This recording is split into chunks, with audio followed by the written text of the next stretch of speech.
I blew it. It was funny. Last night I was getting ready to, not ready to go to bed, just kind of winding down from the day. It's a cold day up here. Spent a lot of time outside cleaning stuff up and whatnot. And playing with the dogs, walking the dogs, ton of house chores yesterday. Went to the gym. Really solid day. Ran some errands. And we were just kind of winding down, chilling. And I kept having this feeling I was forgetting something. It was funny. And then I woke up in the middle of the night a couple times. Dogs were being fussy. Maybe because they knew too, trying to help me out, give me an assist. And I was like, I'm forgetting something. And I woke up this morning. I was like, I forgot to record my podcast, which kind of made me laugh. And I was bummed. I like little streaks, but that's all right. We're here. We're killing it. We'll just we'll fudge the numbers. Say I was a day ahead, but I wasn't. So we'll double up today, which would be cool. And it's a fun thing to think about, circling back around to the whole concept that started this thing. The lists, but no lists. Maybe a list would have helped in this scenario. So that was kind of funny. But I think it to me, it was just a good reminder. Just there are so few absolutes, maybe none, in life. That the streak would have been cool, but we're back on it. Reminds me of other good advice I had, which was what was it? It was practice. Practice. It's better to practice a good habit poorly than not at all. I think I heard that. I was an interview on the radio once, and a musician was talking about that. I'm sure a lot of people have other twists on that one, but I really like it. It goes to some other advice. It's just better to do something than nothing at all, almost in all cases. I think that's really important, and it's not the and nothing at all. I think truly means idleness. Someone could say, well, another friend of mine, actually yesterday was cool. Now I got a ton of ideas just flooding in. Catching up with a buddy yesterday. It was a great conversation.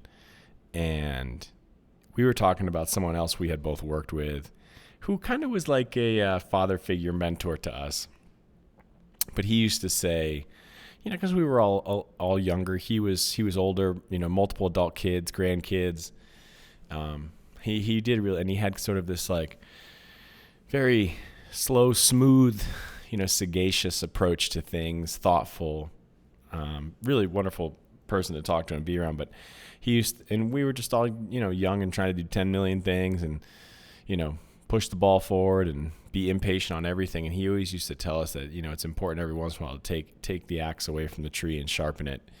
And I think that's a great example of still doing something, but, preparing for the next thing rather than just pure idleness. And I think that's hard for us to see sometimes, is how important that the prep for the next thing can be. Man, that's one that's just getting me going. It reminds me of some more advice that someone else shared with me. But anyway, yesterday was kind of that. It was a lot of prep for other things, and kind of missed some of the other things that are important to me day to day, like the podcast. But like I said, we'll get back on it. Sometimes you got to take the axe away from the tree and sharpen that sucker up. But one thing I came across, and this is so funny, it's kind of a corny thing. Cassandra was drinking some tea last night. I think it's the yogi teas have the little sayings on them, the little mantras, and there was one on here that was there's no prosperity without gratitude. And I thought it was actually kind of a nice one for the day. And I definitely fall into the trap of trying to chase the next thing, wanting to grow this, get more of this. And sometimes you do forget how important it is to sit down and just look at what you have and have accomplished. I think I talked about this earlier. One of the things, and we actually haven't taken the time to do it yet. One of the things we do usually annually, sometimes a little bit more often, is sit down and just write down all the things we accomplished. Not necessarily searching for paying any homage or gratitude toward it, but just, what the hell happened in our house in the last year, and what have we been up to? What were things that weren't there the previous year? And it is such an amazing exercise.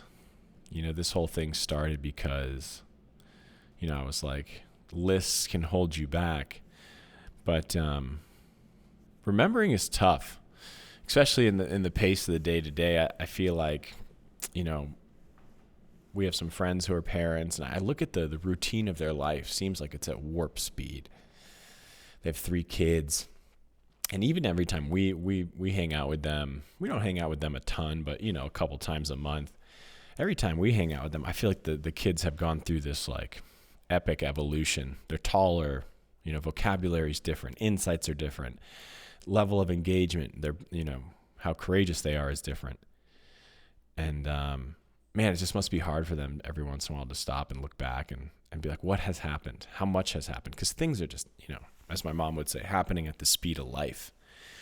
And that's why I always like that little exercise of, hey, let's just get together, me and you and, Cassandra, just talking to her and just talk about what's happened the last year. And when you do that, I do think there's this really beautiful chance for, prosperity, because you do look at how much has occurred. Unless you're someone who truly just sits inside in an underground cave and locked in and does nothing, I think it's hard for that not to happen. But I really like that one.